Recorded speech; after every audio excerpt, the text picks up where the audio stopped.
बोलिए रास बिहारी लाल की जय। आप सभी भक्तों को मेरी राधे राधे। मैं प्रिया शरण पारा सर एक बार पुनः स्वागत करता हूं आपके अपने चैनल ब्रज महिमा में। जैसा कि आप सभी भक्त जानते हैं, समस्त ब्रजमंडल नित्य उत्सवों की भूमि है और यहाँ प्रियाजी और लालजू के नित्य उत्सव मनाए जाते हैं। आज हम आपको श्रीधाम बरसाना के अत्यंत निकट में हमारी किशोरी जी की परम प्रिय सखी श्री चंपकलता जी के गाँव करेला लेकर के आए हैं।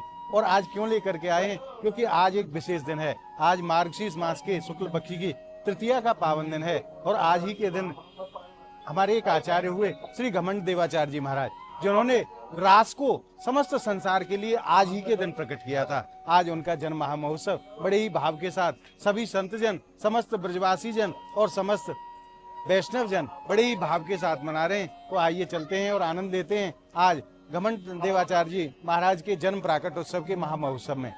और मैं आप भक्तन से निवेदन करूं, जा रास के दर्शन आज हम और आप सब मिलके करे हैं, वो प्रभु को रास यहीं से प्रकट भयो है। और आज ही के दिन किशोरी जी और श्याम सुंदर ने अपनी चंद्रिका और मुकुट घमंड देवाचार्य जी को प्रदान करे और कहवे लगे कि आज से आप हमारे रास को समस्त संसार में प्रचार प्रसार करो। तो आज ऐसा पावन दिन है महाराज, आइए आनंद लेते हैं आज के जन्म महामहोत्सव में। आज समस्त ब्रजवासी बड़े भाव में हैं, समस्त भक्त बड़े भाव में हैं। तो आइए हम भी भाव में डूबने का प्रयास करें और आनंद लेते हैं आज के महामहोत्सव में। आइए और आइए अब जानते हैं आज चंपकलता जी के गांव करेला में जो महामहोत्सव मनाया जा रहे हो वह को भाव क्या है। और महाराज ब्रज के उत्सवन को भाव तो ब्रजवासी से सुंदर कोई कर ही ना सके। हमारे साथ आज ब्रज के परम रसिक श्री घनश्याम भैया हैं हमारे संग। आज उन्हीं के मुख से जानते हैं आज जो महाउत्सव करेला गांव में मनाया जा रहा है चंपकलता सखी जी के श्री चरणन में, वह की कहा महिमा है और कैसे भाव से वो उत्सव मनाया जा रहा है। आइए भैया जी, आपको राधे राधे। जय श्री राधे, जय हो। आज चंपकलता जी के श्री चरणन में जो महामहोत्सव मनाया जा रहे है, वो महामहोत्सव को कहा भाव है और कैसे भाव से वो महोत्सव मनाया जा रहे हो, आप अपने श्रीमुख से वर्णन करके नहीं हमें कृतार्थ करो। आज जो करेला गांव में जी अपने घमंड देवाचार्य रास मंडल के नाम से ये जो स्थान है जी, यह स्थान पर ये जो उत्सव मनाया जा रहा है, ये श्री घमंड देवाचार्य जी के जन्म जयंती का ही उत्सव है। और घमंड देवाचार्य जी कौन है जी? घमंड देवाचार्य जी हैं रास रस प्रवर्तक, अर्थात रास लीला का प्रचार प्रसार हमारे युगल सरकार ने इनके माध्यम से किया जी। श्री घमंड देवाचार्य जी के माध्यम से। श्री घमंड देवाचार्य जी महाराज ठाकुर जी के भजन में इतने लीन रहते, पूर्व में इनका नाम था उद्धव देव जी। बचपन में इनका नाम था उद्धव देव जी। लेकिन अपने ठाकुर जी के युगल सरकार के नाम में, भजन में उनके इतने मस्त रहते, लोग कहते कि इसको अपना भजन का घमंड है। अच्छा, और घमंड नहीं, ये तो समझते जब लोगों से बात ना करे तो लोगों से बात नहीं करते, बड़ा घमंड है। तो उनका नाम धीरे धीरे घमंड देव पड़ गया। लेकिन ये भी सब लोग जानते कि घमंड और किसी का नहीं है, अपने युगल सरकार की प्रीति का, उनके प्रेम का, भजन का घमंड है जी।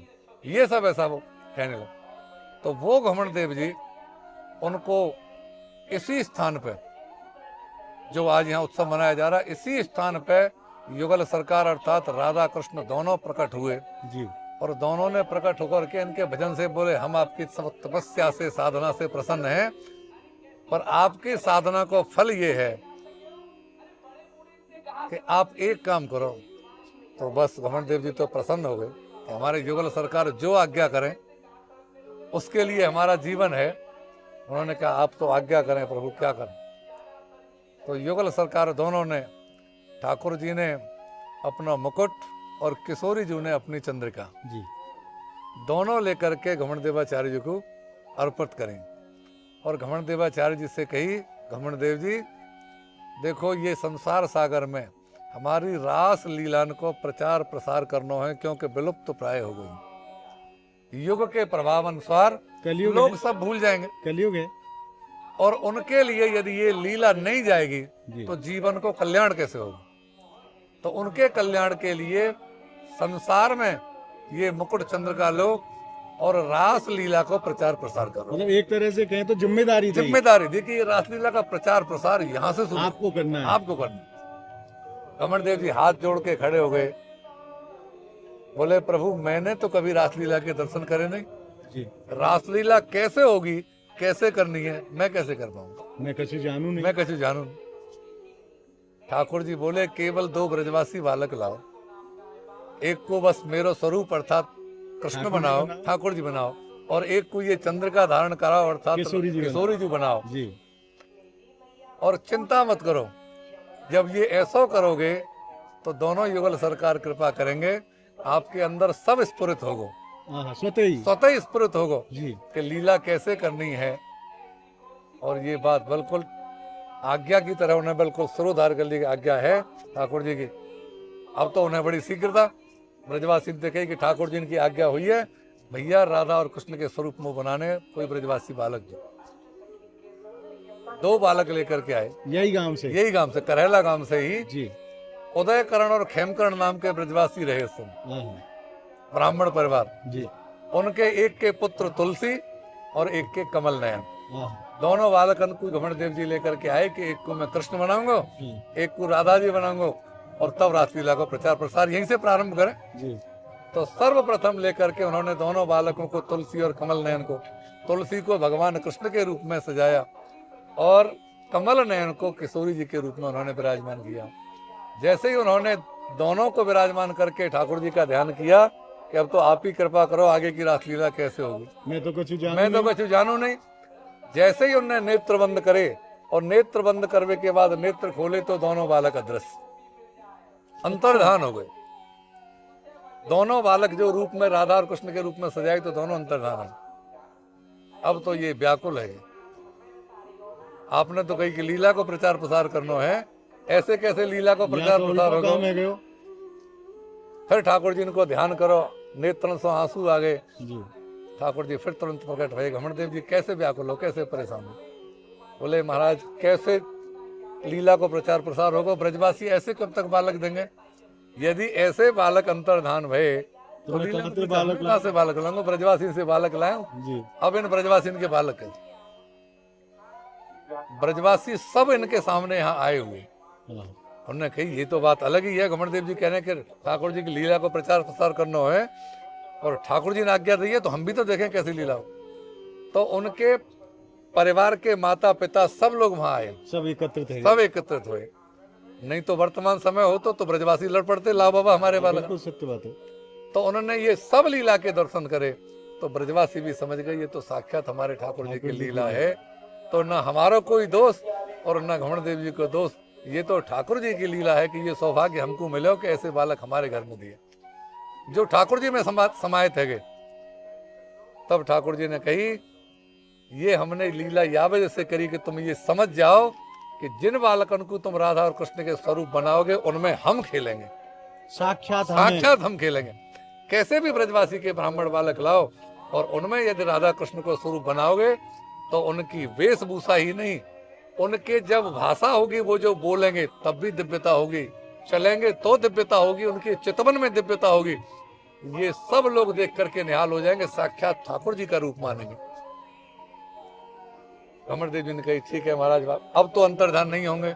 बोले अब ऐसा नहीं हो, अब चिंता मत करो, लीला को प्रचार प्रसार करो। ऐसे स्वामी श्री घमंड देव जी ने लीला को प्रचार प्रसार या स्थल से शुरू करो और यहाँ से ये लीला रासलीला फिर विश्व भर में यहाँ से निकल करके रासलीला का प्रचार प्रसार, अर्थात रासलीला का प्राकट्य स्थल श्री घमंड देवाचार्य जी का रासलीला स्थल ये जो रासमंडल जो है ये वो स्थल है जहाँ से रासलीला का प्रारंभ हुआ। और उन घमंड देव जी की जयंती के उपलक्ष्य में आज का ये उत्सव है। ऐसा सुंदर उत्सव, आज जन्मोत्सव है, आज जन्मोत्सव है घमंड देवाचार्य जी को जन्मोत्सव। आज घमंड देवाचार्य जी को जन्मोत्सव है। घमंड देवाचार्य जी के जन्म की भी बड़ी विचित्र कथा जी। संसारी लोग जैसे जन्म लें वैसे घमंड देवाचार्य जी का प्रादुर्भाव नहीं हुआ। घमंड देवाचार्य जी का जन्म उनकी माँ के हाथ में एक छाला हुआ था जी।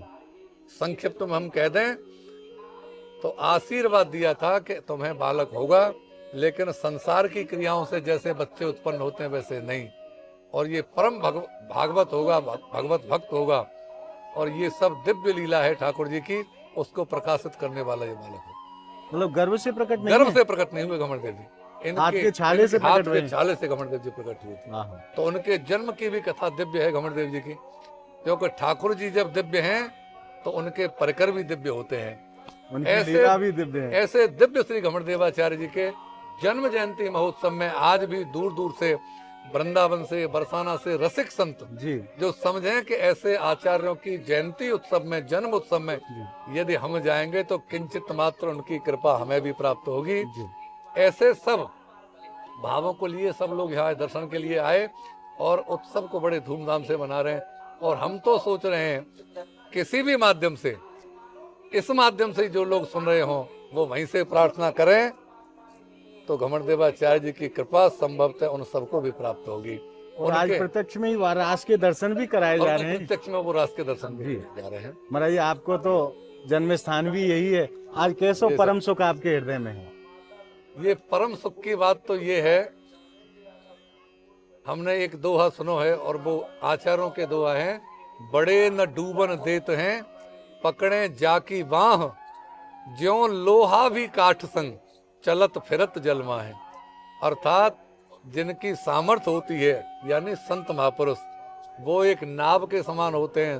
संसार के जीव लोहे के समान अर्थात डूबने का स्वभाव लेकर के पैदा होते हैं, लेकिन संत रूपी काष्ठ की नौका में जो बैठ जाते हैं, संतों के रूप, नाव के रूप में वो भी तैरने लग जाते हैं। हमारा लोहा भी तैरने लग जाता है।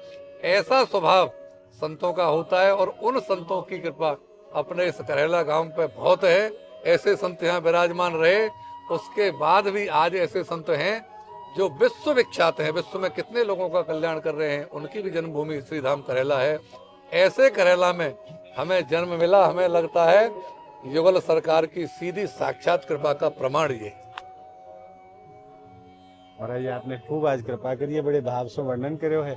आपके चरणन में बार बार प्रणाम और आपको आज के महोत्सव की मंगल में बधाई। आपको भी बहुत बहुत बधाई। राधे राधे। जय श्री राधे। तो महाराज, आज आपने घनश्याम भैया के मुख से जाने हो, बड़े भाव से भैया ने वर्णन करो है यहाँ के महोत्सव को। आइए अब चलते हैं और महोत्सव में आनंद लेते हैं, क्योंकि आज युगल सरकार साक्षात स्वरूप में यहाँ लीला के माध्यम से अपने भक्तन को आनंद प्रदान कर रहे हैं। आइए चलते हैं, अब उस लीला में आनंद लेते हैं। आइए।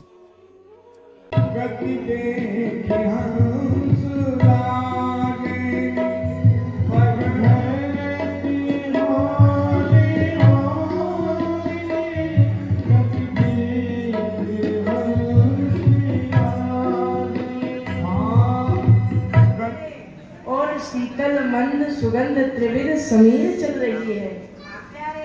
और प्यारी जो देखो, यहाँ कैसी सुंदर सुंदर लता पता झुक रही है। मुँह पे तो या वन की शोभा को वर्णन ही नहीं हुए हैं प्यारी। हंसी हंसी ने करे बात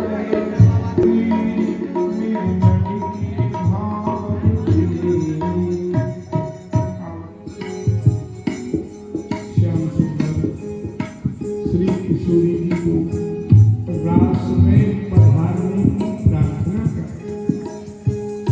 हमारे आचार्य प्रवर श्री घमंडदेवाचार्य जी महाराज कितना सुंदर वर्णन करते हैं। भरत चरण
और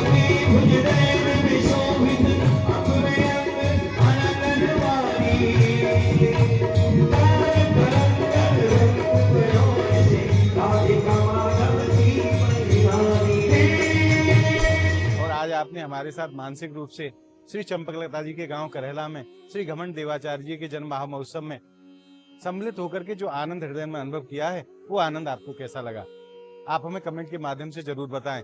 और इस वीडियो को आप ज्यादा से ज्यादा लाइक करें, ज्यादा से ज्यादा भक्तों में आप शेयर जरूर करें, ताकि समस्त भक्तों को ब्रज के ऐसे महाउत्सवों के दर्शन सहज में ही प्राप्त हो सके।